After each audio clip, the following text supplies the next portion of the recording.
الله أكبر الله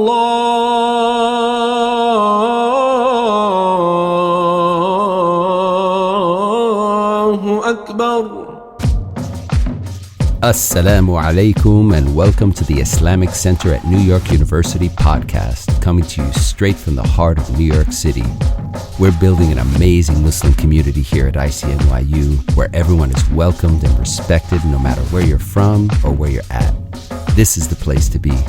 So open your ears and your heart and come along with us on another life-changing journey. Bismillah.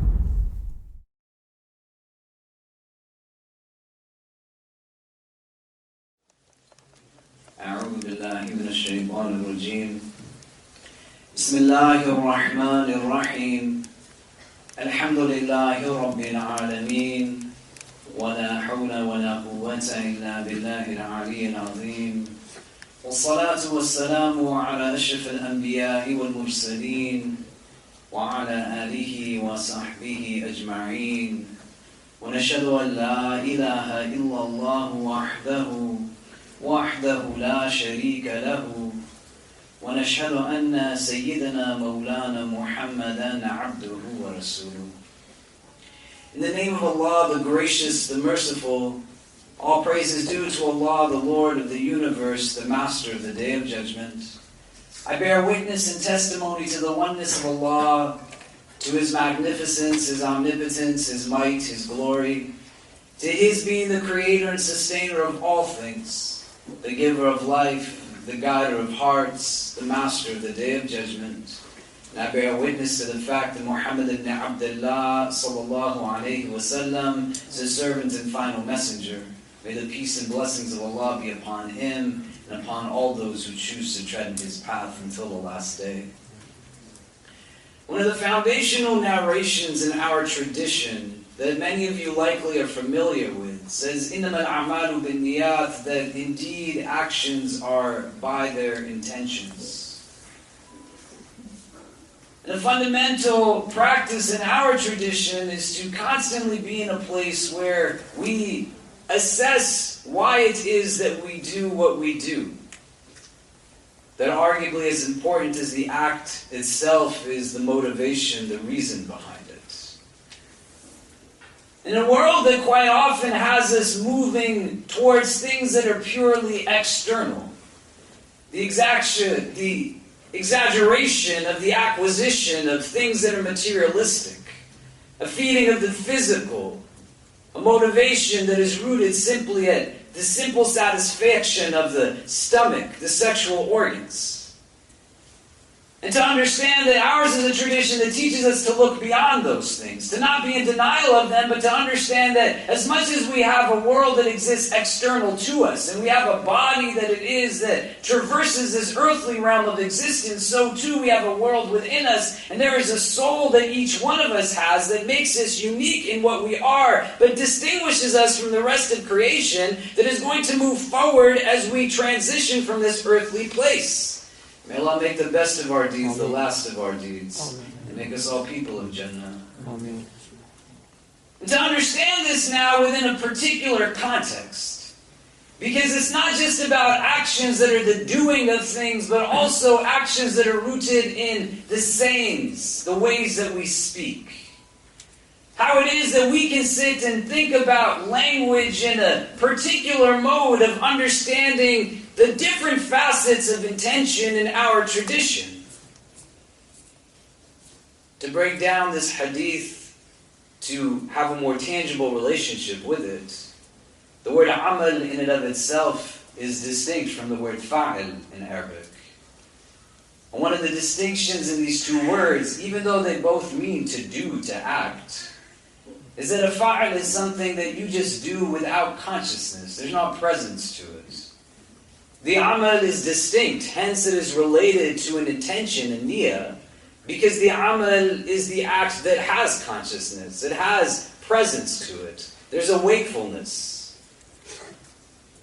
And this is what it means to follow in the footsteps of Muhammad sallallahu alayhi wa sallam, who even when he slept, his heart was awake. His wife asks him about the state of his sleep. And he says, "Tanama anaya wa la yanama qalbi," that my eyes, they sleep, but my heart does not sleep. May Allah grant us hearts that are like this. I want you to think about it, because we understand this in a plethora of hot words that come to us. Purpose, motivation, meaning, but not structured ways of actualizing so that the end result is actual contentment. And to not root it simply in ritual and practice that is definitively a part of what we do, but to think about it in the course of what our entirety of our routines are. The particularities of speech become important because they can give now, by extension, an indication of our values, our ethics, what is important to us. But what do we really mean when we say certain things? My daughter is 9 years old, and she knows very, very well how to get her little brother to do the things that she does not want to do. And so I say to my baby girl, Medina, that you need to get up and vacuum this room. Your brother, he made all the beds this morning. Medina rolls off of the couch and she gets the vacuum. And then in the loudest voice says, "I love vacuuming." My 7-year-old son, Kareem, he peeks his head out from his door to see what his sister is doing. And she said, "Baba, it's so relaxing when the vacuum goes over the carpet. And I love to see it get filled up with everything that is collected." And then Kareem runs over and says, "Didi, let me vacuum." She says, No, Kareem, you go and sit in your room and play, but I want to vacuum." She said, "Well, Baba said I have to do it." He says, "Baba, it's not fair. Didi gets to it." And I can't get mad at my daughter, because she's just a really smart girl. At the surface level, we can draw a recognition of children. They're innocent. And may Allah give them only the best in this world and the best in the next. The ability to then draw recognition, though, as we get older, what is it that we fully intend to do with our perspectives, and how our language can give us an indication of what it is that we really mean when we are saying certain things. There's an instance in our tradition where, following the Battle of Uhud, a tribe by the name of the Banu Mustalik, they come thinking that the Muslim community is not strong at this time, because Uhud was a battle that was lost. They seek to now take advantage of what is transpiring in front of them. And this entire instance becomes one of the causes of revelation of Surah Al-Munafiqun. And at the end of it, where they're not caught off guard and the Muslim community has victory, they move forward from it, and an instance takes place at a well. And to contextualize this now as to what's taking place around this time, that they are in Medina, that this is a chapter that is said to be Medanese, revealed after the Hijrah. And there's two categories of individuals that at that juncture, when people leave from the persecution of Mecca and move to Medina, that get established. The Muhajirun, those who made Hijrah. They migrated, and not simply migrated, but they migrated for the sake of God, for the sake of Allah. There's a distinction there. And the Ansar, they're the ones that took these people in when they had no place to go. People were buddied up, families, individuals. Homes were now divided. This space is for you. There's a relationship that's there. And as they now go in this instance sometime later, where they're at this well, at the conclusion of this battle, there's a man from the Muhajirun by the name of Jajah, and another man from the Ansar by the name of Sinan. It's a very crowded area. This is in Islamic Arabia at the time of the Prophet ﷺ. It's not the blessings that we are benefited to have of a water fountain on every floor that we walk around. And so amongst the crowds, they start to now push back and forth. And eventually this man, Jaja, he kicks this man, Sinan. And they start to now go back and forth with emotions rising. That you who is from Mecca think that you could treat me in this way? And he calls now his people, Ya Ahl al-Ansar. And Jaja responds in the same accord, Ya Ahl al-Muhajirun, calling for people to come, to be there, to have their back. If one was to ask you, who are the Muhajirun, who are the Ansar, and you were to give a definition of them, you would root it in a context of one who left everything behind, an entire community, their historical home, to find a place to worship Allah freely, and another demographic that welcomed them in. Only positivity. The words would not have any negative context to them. When the Prophet ﷺ hears about this argument that now takes place between these two, and entire communities coming behind them through these categories, these labels, Muhajir, Ansar, he says, I don't want to hear any of this. These are pre-Islamic Jahil slogans. The words are detestable. In the Arabic, the language that is utilized, it denotes not just detest in the way that something passes me and it lacks dignity and grace, but it literally is described and defined as these are things that they just have a foul odor to them. They are something that is wretched and putrid. I don't even want to be near it. We have everyone move close. We can come up really close. People are going to come in. We can move this way too to fill up this side of the room. That'd be great. How is it that these noble ranks, Muhajirun, Ansar, they can come across in such a way that our Prophet ﷺ says that this is something that is putrid? The sanctity of it is not rooted in simply the utilization of the word. But what renders it now something that is a benefit or detriment is the motivation behind it. And you have full capacity to take something that is meant to be a tool, a vehicle of beauty, something that is meant to inculcate now only goodness, because from in here, your intention is something that is beyond detestable. You can make something beautiful into something ugly.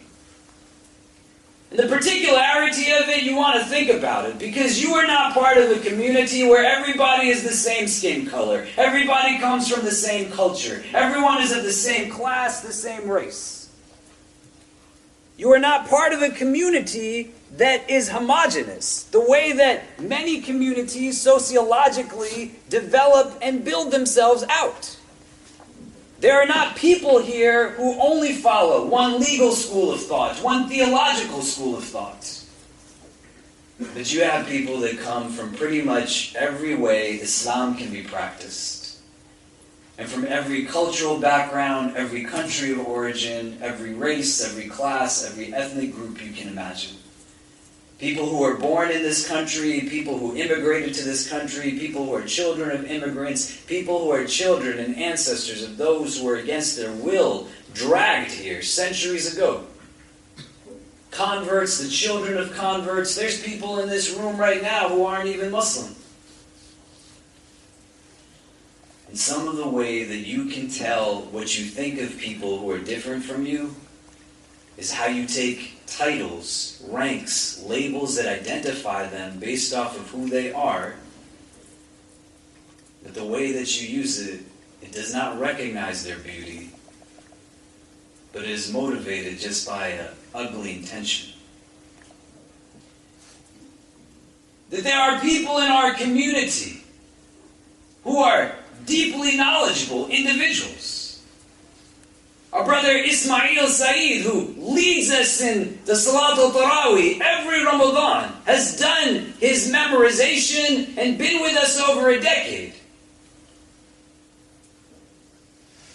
And when he goes into masajid sometimes, the story that he has shared publicly, and he arguably is the only one who has memorized, knows the proper tajweed and recitation, they push somebody else forward because people in that mosque are not trying to pray behind somebody who's black.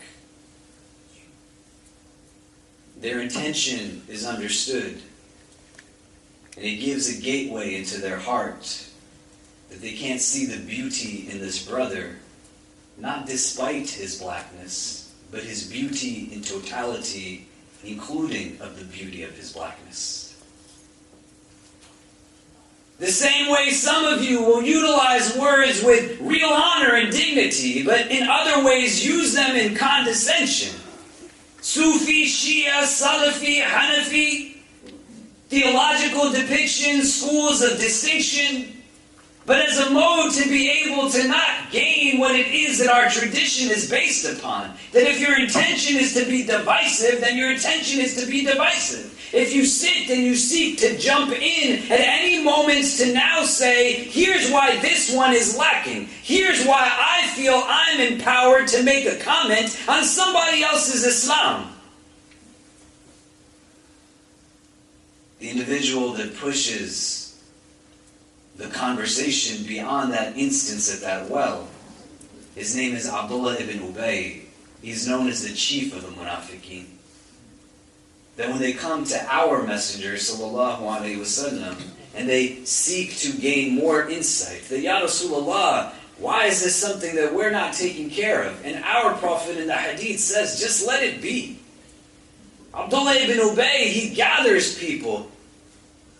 And Zayd ibn Arqam, who is a young boy at that time, he is in that gathering hearing Abdullah ibn Ubay rile people up, purely for the intention of being able to now create divisiveness. It takes beautiful labels, beautiful categories, and from that intention makes them something that's putrid. I want you to think about what it is that you mean when you talk about somebody else through a condition, a quality, a characteristic of their identity. What is it that you think about when you believe somebody who's got a certain accent is somehow less intelligent? Or you use it as a justification or excuse to elevate yourself by denigrating them? What are your words teaching you in terms of how you fully recognize the commonality rooted in a La ilaha illallah that's shared, that's meant to transcend but not deny the existence of difference? A connection that allows for us to deepen as a community. What are you doing to learn what all of these things actually are about? Because when you choose to be in a space like this, you can't have real love fully if you only live in your own box. But you allow for yourself to benefit from the recognition that there is one God for all of us, and in this tradition it is a mercy from Him that He allows for us to have multiple ways of being able to engage our Islam, not outside of it, within it. If you've ever sat in a conversation with somebody who's making statements that somehow delegitimize somebody's ability to have a relationship to our Creator based off of their theology, based off of their understanding of fiqh, based off of their race, their class, their gender, that's not a person you want to take religion from. That's not a person who you want to seek out their company or make excuses for why it is they speak the way that they speak. To understand that the strength of what it is that we can aspire towards necessitates us taking on our own inner blocks. And you have the blessing of being part of a community, and it is undoubtedly a blessing. that everybody is not here simply because we share externals. If not the person sitting next to you, then definitely the person sitting in front of you, or at least the person sitting behind you. They are different from you in a certain way. But they're all seated with you here at this moment. What brings us all together? And what are the things that are going to keep us separated? And how is it that perhaps my language contributes to it? What do I intend? What do I mean when I say some of the things that I say? إِنَّمَا الْأَعْمَالُ بِالنِّيَّاتِ. The acceptance of it is going to be rooted in being able to wrestle with that niyyah. And so on this Mubarak day of Jumu'ah, you want to think for yourself what it is that you are going to do that will compel you to go out of your way, to be from amongst those that our Messenger ﷺ said, that the best amongst you is the one that greets those that they know and those that they do not know. Not just somebody who shares certain externals with you, but the fact that you rejoice that we all come here for a common purpose. And that's something inward. How will on this Mubarak day you reflect upon where it is that you stand in relation to where it is that you would ideally like to be? And you don't want to be the person who is putting down others and becoming somehow a gatekeeper or adjudicator of the level of their faith and practice. You don't want to somehow turn things that you might not even know what it is that you're saying into ways that just create separation. Tawheed is the fundamental basis of our religion. The idea that we celebrate a monotheism that is rooted in pure oneness stems now into an ideology that this is not a religion that tolerates divisiveness in any way, shape, or form because its foundation is built upon unity, oneness. So don't contribute to it. And if you're sitting with friends, people who add to it, you need to tell them to shut their mouths. It's not simply that I don't do it, but if you're hearing it transpire and you're not doing something about it, then you're adding to the problem. You're increasing the issue. The best of creation, sallallahu alaihi wasallam, in this instance, he tells the people, just let it be. Don't push it further. A moment that takes place between two individuals has the entire city of Medina in a place of chaos. Because people sometimes look for an opportunity to just add more fuel to the fire. And it's a terrible state of a heart to be in.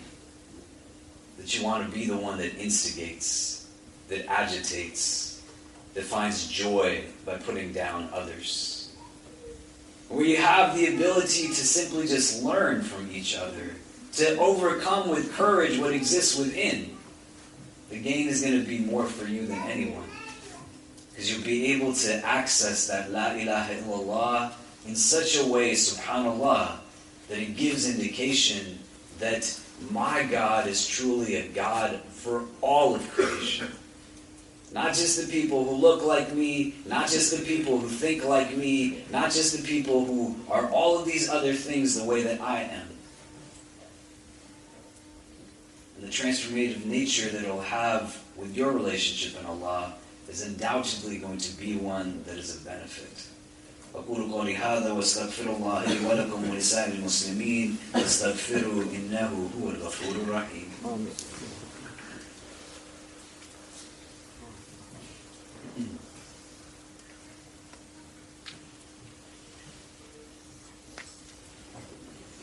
إن الحمد لله نحمده ونستعينه ونستغفره ونؤمن به ونتوكل عليه ونعوذ بالله من شرور أنفسنا ومن سيئات أعمالنا من يهده الله تعالى فلا مضل له ومن يضلل فلا هادي له ونشهد أن لا إله إلا الله وحده لا شريك له ونشهد أن سيدنا مولانا محمدا عبده ورسوله Tonight, inshallah ta'ala, we're going to be starting a new series here at our Islamic Center.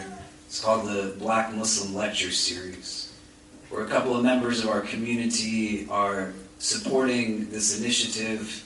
I would recommend that all of you come out to it.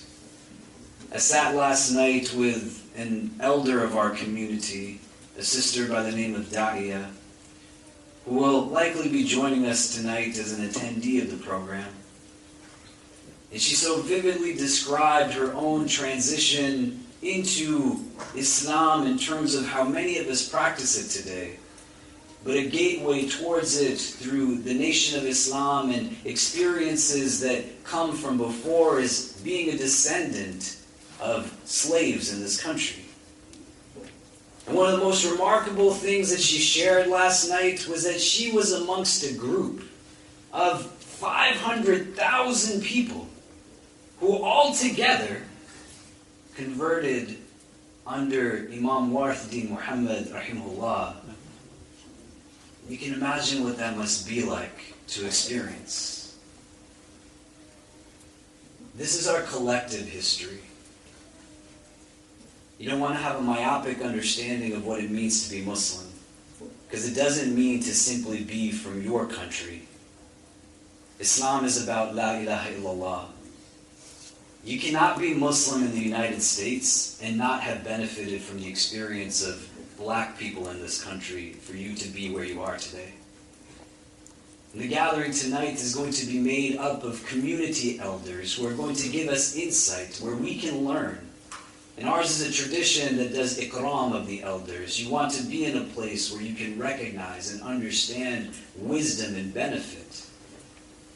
In the world around us, it expects us to play games in our lives, that we don't learn our history, so that a supremacist society continue to just baffle us and mistreat us in the same way every generation again and again and again. Come tonight to the program. Allow for yourself to be there to learn, to understand, and gain insight. I left last night hearing this elder of ours speak just for moments. I couldn't hold back tears. I had to force myself to keep them back.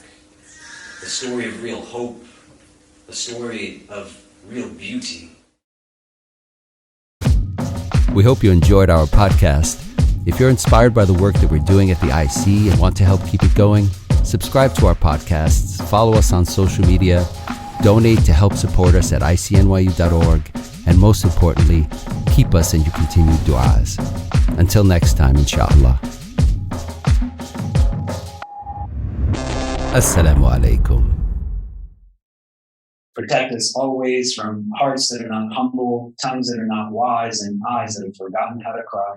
Forgive us for our shortcomings and guide us all. ربنا تقبل منا إنك أنت السميع العليم وتب علينا يا مولانا إنك أنت التواب الرحيم وصلى الله تعالى على خير خلقه محمد وآله وصحبه أجمعين برحمتك يا أرحم الراحمين وقم الصلاة.